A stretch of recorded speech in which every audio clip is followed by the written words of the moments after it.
Unatakiwa uwe na pesa mzigo. Pesa inaweza kukufanya upae bila mabawa, ukimbie bila miguu, pesa hiyo. Na pia uweze kuongea na mizimu.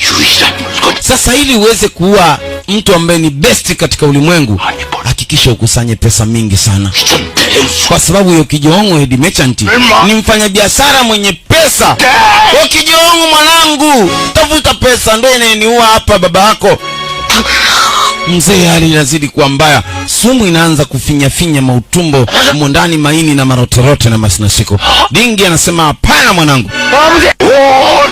Analia na mdogo wake huko akisema nitakufa vipunde.